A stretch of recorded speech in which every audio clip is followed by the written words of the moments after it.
Recovery is stupendous. Achievable. Hope. Freedom. Empowering. It's unique to everyone. It's a journey, not a destination. Getting a new lease on life. It's finding restoration after you fall down. Recovery is having the freedom to enjoy life. For me, it was finding a way to really love myself. My recovery is possible in part because of my own sense of purpose. Welcome to another Recovery Talks podcast, where we meet with different individuals and we talk about all things recovery and peer support. I'm your host today. My name's Mandy Nunes, and today we have a few special guests. Today we have 4 different members of our new family division, and we're going to be talking about family peer support today. Would you guys like to take a minute and introduce yourself? Sure. Hi, I'm Beth Ayers. I am the Family Peer Support Lead for MPN. I also provide family peer support at the Children's Clinic. Hi, I'm Jana, and I'm a family peer support at Southwest Montana Community Health Center. Hi, I'm Erin Faulkner. I live just outside of Great Falls, and I provide family peer support for families that are coming out of Shodair Children's Hospital in Helena. Thank you guys so much for sharing who you are and where you work at. I'm really excited to have all of you on and kind of do a roundtable discussion where we get to do a little bit deeper dive into family peer support and what's that all about, and how what your roles look like, and how and why you got into this industry and why you're doing what you're doing today. So the first kind of question that I want to ask, which I think is really important for those people listening to know, is what is family peer support and why is it important? Well, family peer support is when a parent or caregiver with their own lived experience raising a child with any sort of special health care needs, including behavioral health, goes through training and works with other families who are currently raising children with those same sort of special health care needs. We use our own lived experience to provide emotional support and connection to those current families. I got into this because my oldest was in and out of acute care psychiatric hospitals for probably 4 or 5 years. And the whole time I felt like I was the only one walking through that. I didn't know anybody else who had experienced that. I didn't know what was out there for help. And my friends and family just really couldn't understand either what we were going through. And so now that my children are older and their mental health has stabilized, I wanted to help those families that are currently walking through things that they have no help with or don't have anyone that they can relate to. Thanks, Beth. That sounds like a very isolating experience, a very lonely experience, probably at times a very frustrating experience to, have your child going through this struggle, not really know how to support them, what the next step is, what does that look like at the hospital, what does that look like when the child gets released, who do I talk to for support? Yeah, that sounds like a really powerful reason to see a gap and to want to fill that gap and say, I don't want people to feel alone. I don't want people to feel alone. Exactly. I would add to with family peer support, it's adding an experience to people's journeys by being able to communicate with them from a place of not only being able to talk the talk, like we've also walked the walk and the journey, and really have our own personal struggles and our heartaches and our you know, times where we didn't know what to do next. And we'll still have that on our own journeys with our own children or our own mental health. So I think it's really cool that we can be there and offer that support, but also, it's that transparency of talking to somebody also and being honest with them that I also am not an expert in the field, and I'm gonna hit a wall one of these days, and I'm gonna also need a peer, to talk me through their experience or their journey if they've already been there, or just from an emotional state of I just need someone to talk to that understands what I'm even talking about. Absolutely. So I was thinking, getting ready for this podcast, and I was thinking about that word peer. And some of the things that I thought about were like the difference between sympathize and empathize.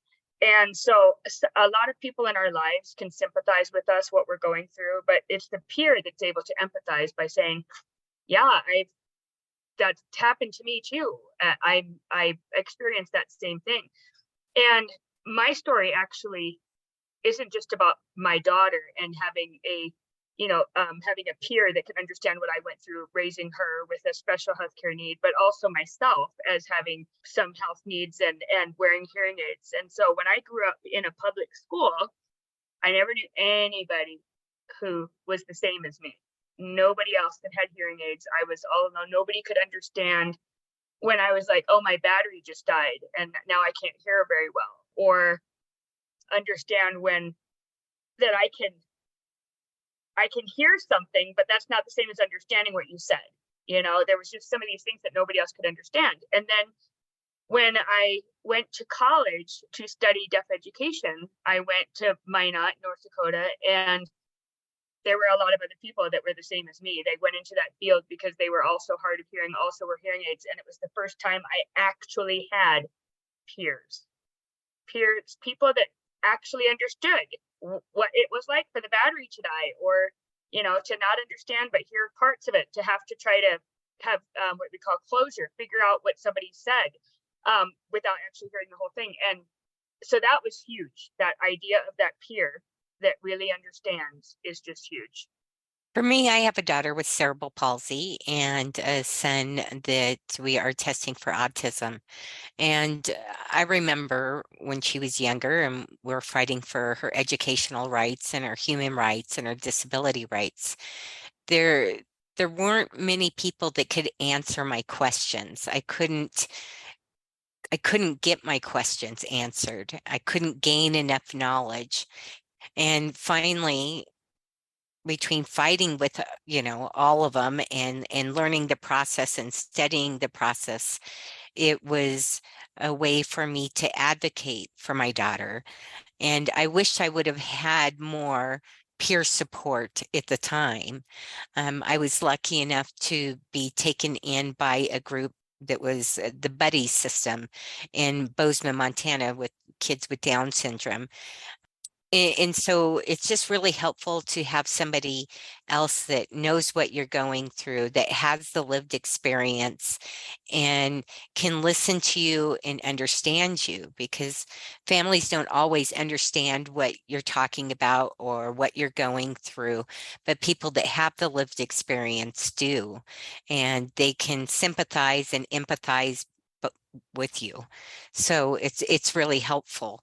A lot of times it can be very isolating because there aren't many people out there that are going through the same things, and having a family peer support and somebody to talk to you, listen to you, and support you is just a wonderful thing that has come around. And sometimes we don't always like to, it's not a burden to our families, but we don't always want to come off like we're complaining about what's going on and what we're having to talk about and what we're having to fight with. And, because there's always a battle, when you have a physical disability, to, constantly keeping up with the surgeries, constantly keeping up with IEPs every year, and then you have co-occurring diseases, you have behavioral health issues because of the frustration of the disability, and you're trying to conquer all of these things, and having a peer support that can listen to you and talk to you and give you suggestions and point you in the right direction makes a world of difference. Absolutely. Absolutely. Thank you, Jana. I think Beth and Erin and Jana just shared a little bit too about, what prompted them to get into this field. Kayla, would you mind sharing a little bit about your story and what brought you into your role here at MPN and why you want to be a family peer support specialist? Yeah, absolutely. So me personally, I have my own diagnosis that I received about a year ago with ADHD. So all my life I've had, my younger brother has ADHD. So he was my example of what ADHD looked like. And so finding that out about myself in the last year it's been a journey. And now I'm starting to unpack things from my childhood and my past that make a lot more sense now that I have my own diagnosis. And, I've struggled with anxiety and depression. And yeah, but my youngest son, so when he was, after his second birthday, he hit all of his milestones, and he was a typical child.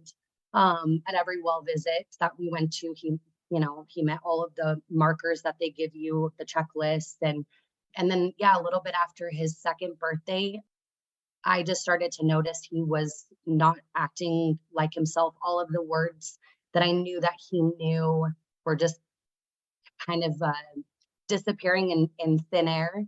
And I was scared, and I felt like I failed him as his mother. And he 1 minute was one kid, and then the next a different kid, faster than I could even process what was happening. And so through that journey, my persistence, because there wasn't many people to talk to about what was happening with him. So I reached out to organizations, and I got in contact with ECI, and they did an evaluation with him, and I started working with them. And that was a little bit more insight to what was happening. Someone actually putting a word to what was happening with my son. And so we got on a waiting list to see Dr. Nicholson here in Billings. She's the one at the children's clinic at the time that was doing the diagnosis process, or being able to, once again, put a name with what was happening with my child from a clinical standpoint. And he was later diagnosed with autism, sensory processing disorder, and recently anxiety. So yeah, at that time he was 2.5, 3 years old, and now he's going to be 7 in June. And it's been quite the ride, but he's amazing, and he's thriving, and he's doing really, really well. So I kind of have a couple of different lived-in experiences in the family support role, I guess you could say. But yeah, Bryce, my son, has been my biggest, how would I say this? He's been my biggest obstacle as a mom, or in this life, when you love your kids so much, and then you worry about them, but then you can see all of the good things that they have to offer, but the world can't see that because they have a very biased opinion about people that are different than them. So yeah, it's also opened. I mean, I've always been a very empathetic and kind human being, but just like the rest of the world, it's hard to empathize with people that are different than you, because you don't want to say the wrong thing. You don't want to offend them. And I think through family peer support, we can really help people understand what it's like to raise children with special health care needs, and talk about it being very transparent while we talk about it. I think makes it more real and relatable, and it maybe wouldn't feel so scary for people to ask questions. And so I feel like it's kind of both. While I'm being the best advocate that I can be for my son, I'm also encouraging other parents to be the best advocate for their kids, but offering them that emotional support that when they don't feel like they're doing a good job or they've hit another barrier. So offering them that safe place to be like, this sucks and this is hard and I feel lost and I feel alone. And so giving them the space to actually be able to say those things, because we all feel it and think it, but we're trying to be the best advocates for our own children. So it's really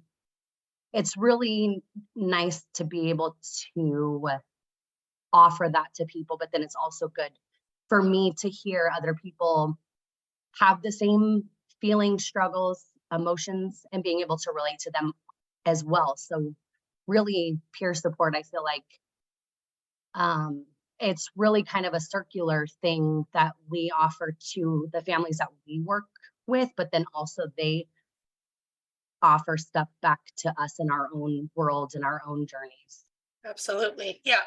I would definitely say that peer support it's mutually beneficial, right? Just because I might be the peer supporter, I still gain something from my interactions. One of the things that I hear from you is the stigma that kind of goes along with parenting children with special health care needs, children with behavioral health needs, children that are a little bit different than, the typical child. And I think that's something that, we deal with a lot with, as peer supporters with substance use and mental health too, right? Trying to navigate the world through stigmatizing beliefs that society has, and through, our own fear and our own bias that we might have. And one of the things that I think is really beautiful about what each of you are doing and the families that you guys are able to support is I don't just see everybody on the screen right now, my son has autism or my daughter has autism, right? There's this variety of these special healthcare needs. You guys are supporting a variety of families with different types of healthcare needs and behavioral healthcare needs. And I think that helps to reduce some of that stigma a little bit too. It's not so siloed that this is for physical disability, or we support for developmental disability, we support for behavioral health challenges. You guys really open yourselves up to support these families regardless of what that special health challenge might be. Have you found that from an emotional standpoint or like the caregiver standpoint, that the type of feelings and support and fears that those, things that those families are going through are similar regardless of what the healthcare need is? Yes, absolutely. I mean, I think the basis of what we all feel at the end of the day, that we aren't doing a good job, that we drop the ball in an area.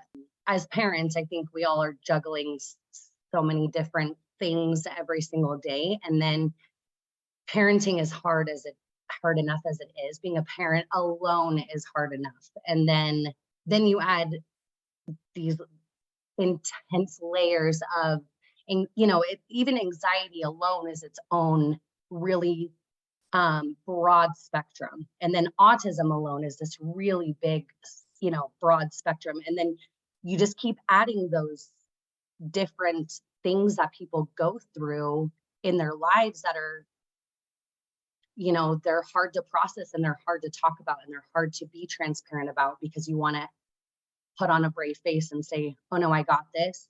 But I think it's important that we're talking about it, that the conversations are starting and people are becoming a lot better at opening up and sharing what it actually is to have your own struggles with mental health or your own diagnosis, and then your children. I think it needs to move from a place that's not, and just like being in recovery, people I think are scared to even, the conversations right now are very surface layer. And I think that's the thing that's unique about peer support in general, is that we don't have surface layer conversations. We go deep, we dive deep, we ask the questions. We aren't scared to ask the question and say, how are you actually? And tell me more about what it is that you're feeling, and we're really meeting them where they're at that day when we're talking to them. I think it's just important that it's being talked about. So I work at the Chaudère and with the families that are going through some genetic testing for their children, and sometimes testing on themselves to find out if things are hereditary, where things came from. And some are just trying to figure out what's happening. And that not knowing is oftentimes the hardest part, more than actually getting a diagnosis. And so one of the words that I use a lot when I'm talking to families, or I have when they're in that I don't know what's going on, is that sense of validation. And that was something that I experienced as when I was 24. I went to Chaudère myself and said, all right, I'm hard of hearing, I have eye problems, and I have some joint pain. There's got to be something going on here. It's got to be connected. And so I was finally at 24 diagnosed with a connective tissue disorder. And for me, that validation that there was something going on, especially growing up with, being isolated, feeling left out, having gym teachers that said I was lazy and out of shape because I couldn't do stuff, and because I had no diagnosis. And then that leads into the second part, where we talk a lot about labeling. And I think that the idea of having a label for some people, it's that attached to the stigma, right? And it's a negative thing. And so we often talk about that label doesn't have to be broadcast out anywhere if you don't want it to. A label can get you services, which is a nice thing, which is oftentimes why people want one. Because, if I have a diagnosis of autism, my child does, I can get some services that wouldn't necessarily be available.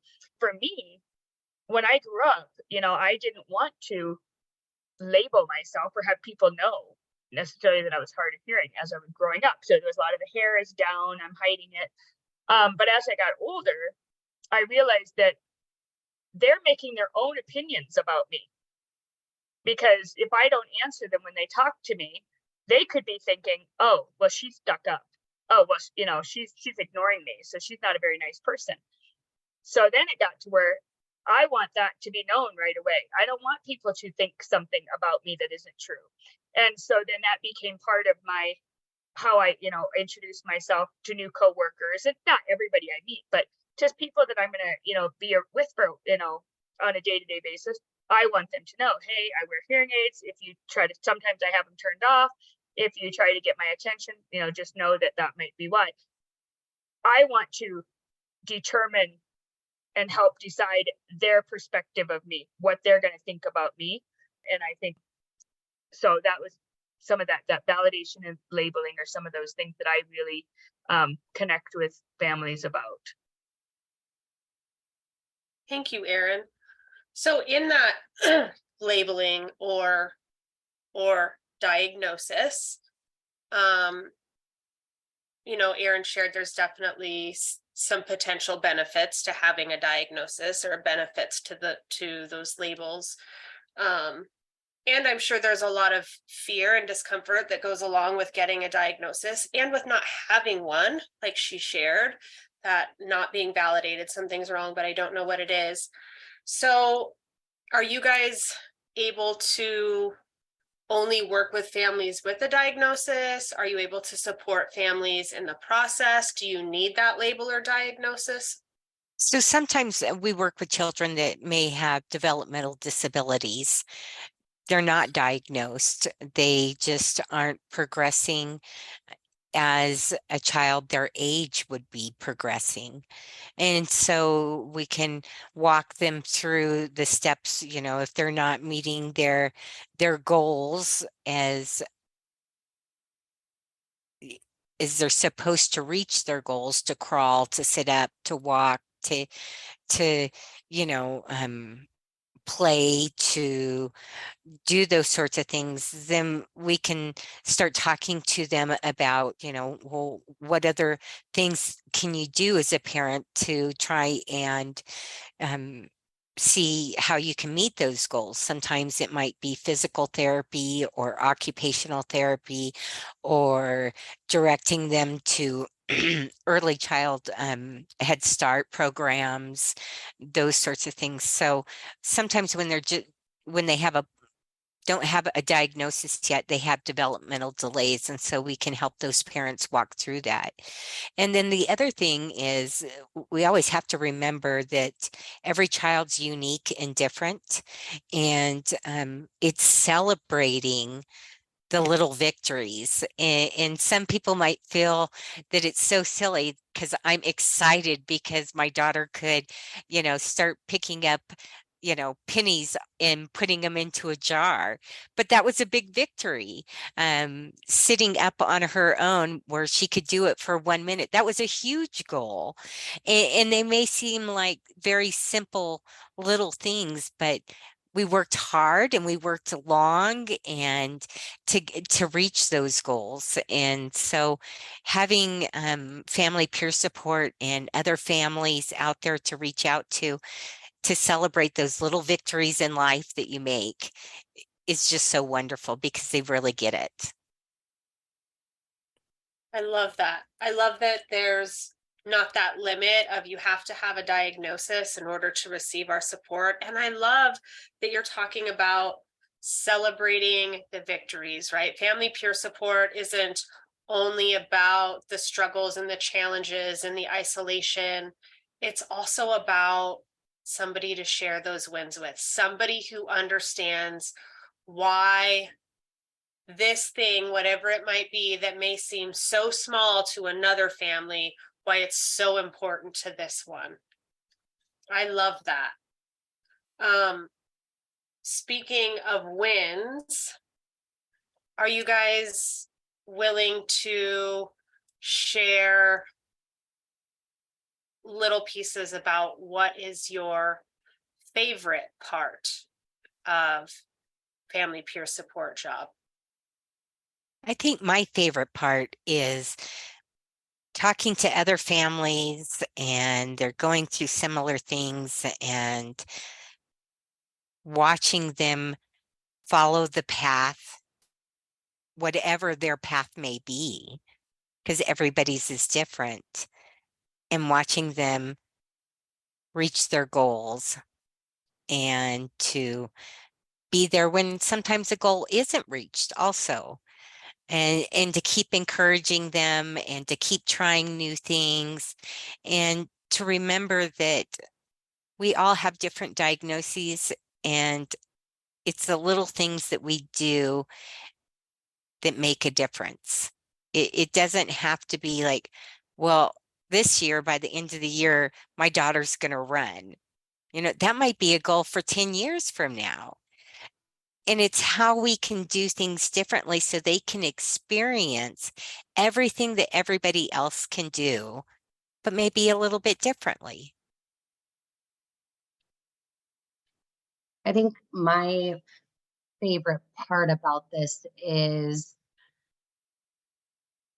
being able to use our struggles and hardships and the small wins that we do go through with our own children, or in our own journeys as parents, and taking those, things that we could sit and dwell on and be sad for ourselves and wallow in the heart, the struggles, and we could have that mindset, and we're choosing to use our stories for good, and to talk about talk about it in a sense of, yes, this is my story, but I'm now using my story and what I've experienced in my life for good to help other families do the same thing. So I really think it kind of puts a different spin on hardships and struggles. And obviously I didn't picture being a mom to a child that had, as a diagnosis like autism. I have embraced it, and I'm, we're moving and grooving through life. And I think if you choose to sit and dwell in the, yes, it's good to talk about your struggles and get them out of your, mind and your body, because it's healthy to do, but also really kind of changing the narrative of like, it's not the end of the world. It's not a prison sentence. And really trying to teach and help other families understand that this, if you look at it in a, yes, talk about the things that you're feeling in those moments, but then to try to change the mindset of it being like, let's look at the positives and let's talk about this in a sense of like, even though this is not what I pictured my life looking like, this is my life, and I'm going to embrace it, and I'm going to keep moving forward and yeah, celebrating even those small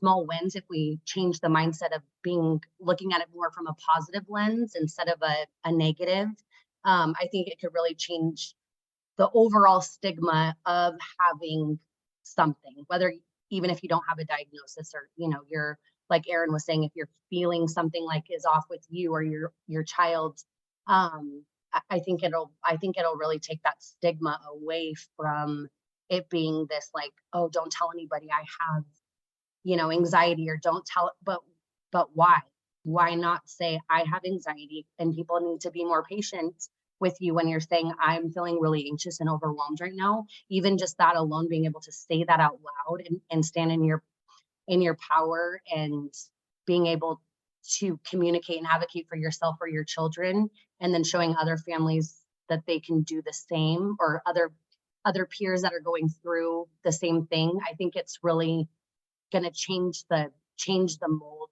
on how people, look at these things as this like big, scary, like, and just like offering it like, they're there. I don't know what to do with you. And it being this weird box, I think parents of children with a disability feel like we're in, where it's like this isolating box that we're all in, and we're like, it's not that scary. Like, come talk to us about it. And I just think this is the thing that's making me the most excited, is being able to use our stories to help educate, to really push advocacy, and also maybe it won't feel so scary to the rest of the world if we're embracing it and talking about it. I totally agree, Kayla. I think that part of what I love about this work is when I'm talking to a mom and they're explaining the situation or how they feel, and I interject a little bit of what I can relate to, and you're just that instant connection, and that like, yes, you get it. I don't have to spend hours explaining all of this to you. You just get it. I love that part. Yeah, I love looking at the world. I think in this profession, and as think for myself, having children with special health care needs or behavioral health needs has been very humbling to me, because I can't change it and I can't fix it. And oftentimes people on the outside looking in think that we're just not doing a good job. So there's all of that. And so really being able to look at the world and look at each other as we really are just all doing the best we can, and how can I support you? How can I help you? Is a really good place, I think, to view the world from. I also remember when a friend of mine through this process sent me a card that told me that I was a good mom, and just how much relief from that I got, and how much I needed to hear that. And so I love being able to talk to families and say, you are doing a good job. You are a good mom. You are a good father. You know, that's probably, that's probably the favorite part for me. I totally agree with that, Beth. And to add to that, when I get to the end of a phone call and we're kind of finishing and they say, I feel better, that really helped. I mean, then I know I've done something today, and so that connects with what you were saying and stuff, is that, yeah, you've done a good job. And I think that is what they need to hear. And that's what separates us as peer supporters from other kind of providers, is we're giving that type of feedback to the families that they need to hear, versus, okay, you need to go do this and this and this, or this is what's wrong. That's a good way to explain it. Yeah. I have a question for you guys, because I'm just like listening to all of us kind of say, like she was asking us at the very beginning about, like, do you guys find that all of you guys have the same, or the families are saying the same things to you guys? I think, I don't know, it's just interesting in hearing us all kind of add to this conversation. I think at the end of the day, and tell me if I'm wrong, do you guys feel like you're being like the person or the conversation to others that you wish you would have had during those struggles? Yeah, I think that's like the biggest takeaway, is I think sometimes, we're I think all trying to be what we didn't get, and we can be better. And like, well, I didn't, I wish I would have had that. Yes, I do wish I would have had that, but I don't know, it's just interesting. I was just listening to all of us kind of add to the conversation, and I feel like that was like the biggest thing that I just even realized myself, is I think we're all just trying to be the person that we wish we would have had in our lives when we were going through all of that. I agree. Absolutely. I think a lot of what you guys have said also reminds me of behavioral health peer support, and the kind of things that I said and thought and felt when I became a certified behavioral health peer support specialist.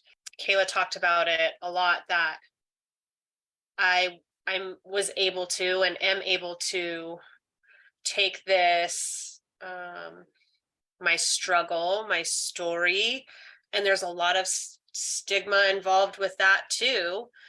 This thing that, people try to hide about themselves. I'm not proud of this part of my life. I'm not proud of the dark parts of myself. But man, I wouldn't be where I'm at today if it wasn't for all of those pieces. Like, I get to take the hardest parts of my life and I get to use those to help other people, right? It becomes my testimony. It becomes the hope that we share with the people that we're supporting. And I think that's one of the things that's, beautiful and kind of universal, even between family peer support and behavioral health peer support, is we're taking our own lived experience and we are using that to provide support and to create hope, right, for families that, or people that maybe in a spot where they don't have a lot of hope right now. They have a lot of fear and confusion and stress and isolation. The other thing that what Kayla was talking that made me think of too was, we have these stories, and even though our lives may not have unfolded and become the lives that we once thought that they would be, whether this is my recovery story or your family story, it doesn't mean it can't still be beautiful. Even though it's not the way I once thought that it would, when we're able to have that support and have that hope and change our perspective just a little bit, it doesn't mean that it's not still beautiful and wonderful. My child may not be perfect or, be typical me, doesn't mean that they're not smart and beautiful and, courageous and fun. And I love what you guys are doing. I love to see how this is unfolding in your communities and how this division, the family division, is unfolding here at MPN, and the bonds that I see you guys creating together and us all creating together as an organization, and the work that we're all doing in our community to raise the awareness. I was going to ask, what types of families do you all work with? But I feel like I know the answer to this, and I feel like it's most, all, right? That you kind of see all different things in the work that you're doing. Is that accurate? Yeah, absolutely. We talked a lot about the favorite parts. What would you say is the hardest part? What's the hardest part of being a family peer supporter? I think the hardest part for me about this work is probably the hardest part that I had in raising children, is that there's just times I can't change things, I can't fix things. It is very hard for me to talk to a family and just not be able to, fix it for them or change things for them.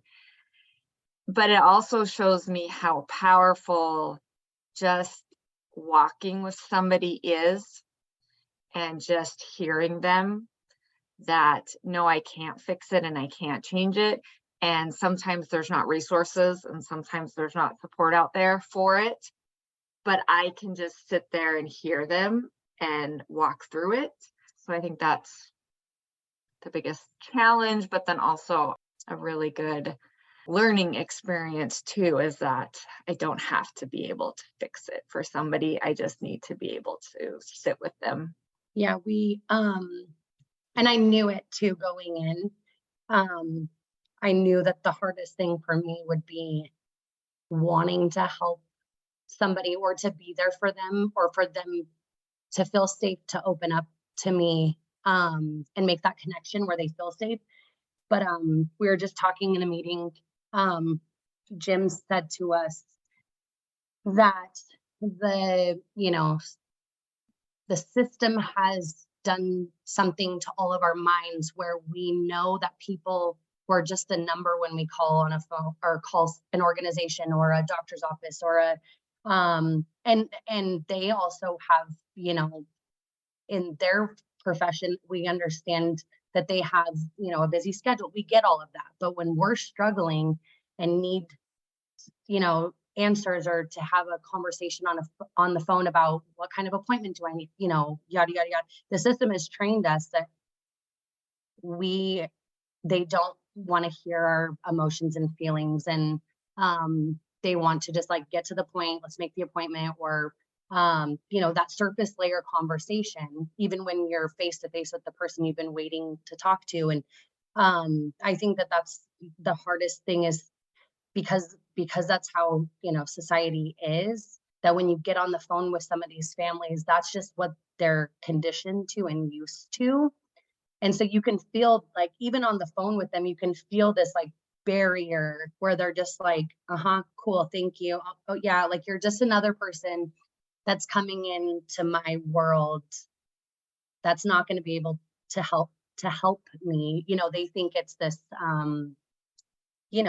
I don't know. It's personal to everybody's journey, but yeah, I think it's hard for me to hear that barrier over the phone. I know that sounds weird, but you can literally hear it, and you're just trying to find that little inch where you can get them to engage with you, and when they're just not going to, because they've been what that tells me is they've been disappointed and let down over and over and over again. Yeah, so it's that's hard for me, because I'm I just want to help you and I want to listen, because I know what we're doing and it's so powerful and great and amazing, and I want everybody to experience it, but you got to meet people where they're at. So, and sometimes that's just where that's just where they're at. So yeah, that makes a lot of sense to me. I mean, I think to some degree that guardedness I agree that we become trained kind of throughout our life, right? That this is like societal standards and expectations working with systems of care, whether it's mental health or, primary care. You get used to like, this is what I need to have happen. This is who I need to talk to. This is the appointment I need to make. These are the facts. Like, these are my symptoms or my child's symptoms, right? And it is seldom, really emotion based. We've become guarded. And I imagine, my children also have behavioral health diagnoses. But they weren't traumatic experiences for me. But I imagine some of the families that you're working with, these experiences for them, your child's diagnosis of autism, realizing that your son, Kayla, all of a sudden you said like his words that things were just gone. I imagine that is traumatic. And I imagine that having these kind of traumatic experiences makes you even more guarded, right? It's like a protective factor. I know that I have to deal with all of these appointments and get all of this information. And so in order to protect my emotional self and my spiritual self, I have to put my wall up so that I can cope with the factual information that I'm getting and not fall apart in the doctor's office. So I imagine it's hard. Yeah, I'm not trying to put anybody on blast in these like doctor's offices or, therapists or counselors. I'm not, but I think it is it's just how our society runs. It's not anybody's fault. But we become so numb to actual, having an actual conversation with people because there's so many forms of technology that we can just disappear to in our minds or, get lost in. And I think that's really what we've lost as a society as well, is just being able to have a conversation. So yeah, I'm not trying to put anybody on blast, because I know people in a lot of these organizations or therapists or doctors that they also have really good hearts and they're coming from a good place. It's just how our society is ran day to day. Yeah. So yeah, we armor up. Yeah. Erin? One thing that's hard for me, and I think it's hard about the profession, being a family peer supporter, is the idea of support. Because I think that oftentimes when people are being referred to us, it's so that we can help them get the resources that they need. And from my background as a former family support specialist, that's what I used to do, right? Oh, I'm hearing what you need, so I'm going to help offer that to you. And I think that means that I'm not connecting with the families in the way that they're needing. So I'm hearing this and my mind is going to, okay, resource, instead of just hearing them and saying, and doing that, connecting. I understand what you're going through. I've been there. And so I think that's something that, I really need to change for myself to make me a better family peer supporter. But I also think it's about what the providers need to understand about our role, so that when they do that referral, that's what the families are expecting when they get the call from us. And I had a family who she was in I need some help support, it was a housing situation. And I was able to offer a few ideas. It didn't help. She wasn't able to fix her problem. But actually in that moment, because I was there and we actually were able to form a connection because of it. So sometimes that can help. And so then she actually now starts calling and saying, hey, I need to tell you something. I need to talk to you. And that was really huge. So, but support, being able to think of it, switch my thinking from I'm going to help you with supports to I'm going to listen to you and I'm going to be there for you. I love that. Thank you all so much for everything that you have shared, for opening up and being vulnerable, for sharing your personal stories about why peer support is important and why you wish you would have had someone like you in your life, when you needed them, and how important the work that you're doing is in our communities and in our state. Yeah, I'm just really grateful that all of you came on and were able to open up. Well, I'd like to thank all of our listeners for joining us on another Recovery Talks podcast. If you have any ideas about a podcast topic, or if you would like to be a guest on one of our podcasts, feel free to shoot me an email at mandy@mtpeernetwork.org. Thanks and have a great rest of your day. Thank you. Thanks, Mandy. Thanks, man. Thank you. Recovery works and recovery is possible. Recovery works and recovery is possible. Recovery works, recovery is possible. Recovery is possible. Recovery works and recovery is possible. Recovery works and recovery is possible. Recovery works and recovery is possible. Recovery is possible.